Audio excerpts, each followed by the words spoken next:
عوف نے بیان کیا، ان سے محمد بن سیرین نے اور ان سے ابو ہریرہ رضی اللہ عنہ نے بیان کیا کہ رسول اللہ صلی اللہ علیہ وسلم نے مجھے رمضان کی زکوٰۃ کی حفاظت پر مقرر فرمایا۔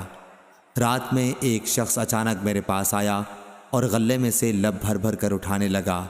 میں نے اسے پکڑ لیا اور کہا کہ قسم اللہ کی، میں تجھے رسول اللہ صلی اللہ علیہ وسلم کی خدمت میں لے چلوں گا۔ اس پر اس نے کہا کہ اللہ کی قسم، میں بہت محتاج ہوں، میرے بال بچے ہیں اور میں سخت ضرورت مند ہوں۔ حضرت ابو ہریرہ رضی اللہ عنہ نے کہا، اس کے اظہار معذرت پر میں نے اسے چھوڑ دیا۔ صبح ہوئی تو رسول کریم صلی اللہ علیہ وسلم نے مجھ سے پوچھا، اے ابو ہریرہ، گزشتہ رات تمہارے قیدی نے کہا کیا تھا؟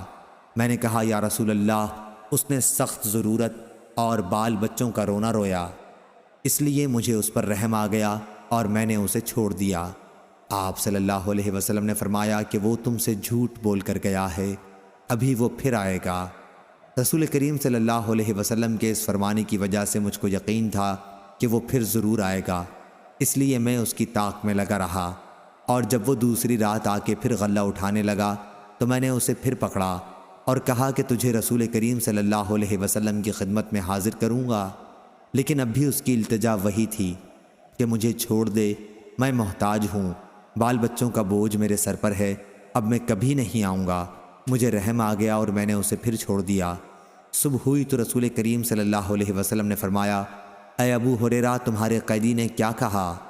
میں نے کہا، یا رسول اللہ صلی اللہ علیہ وسلم، اس نے پھر اسی سخت ضرورت اور بال بچوں کا رونا رویا جس پر مجھے رحم آ گیا، اس لیے میں نے اسے چھوڑ دیا۔ آپ صلی اللہ علیہ وسلم نے اس مرتبہ بھی یہی فرمایا کہ وہ تم سے جھوٹ بول کر گیا ہے اور وہ پھر آئے گا۔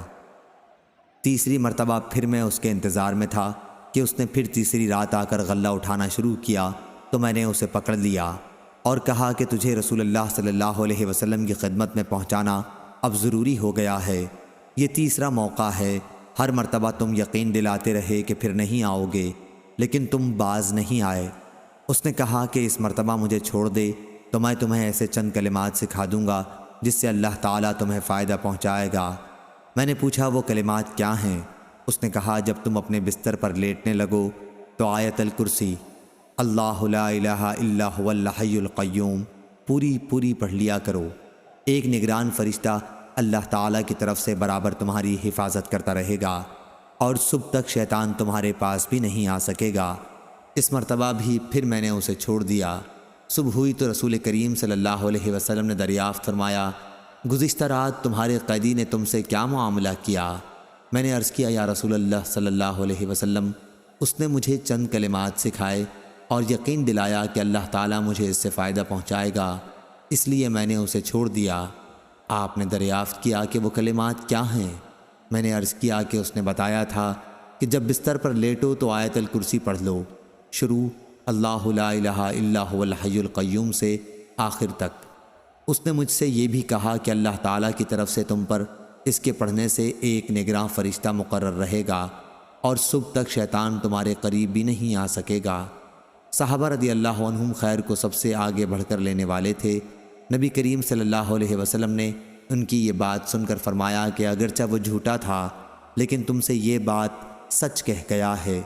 اے ابو ہریرہ، تم کو یہ بھی معلوم ہے کہ 3 راتوں سے تمہارا معاملہ کس سے تھا؟ انہوں نے کہا کہ نہیں۔ حضرت صلی اللہ علیہ وسلم نے فرمایا کہ وہ شیطان تھا۔ صحیح بخاری حدیث نمبر 2311۔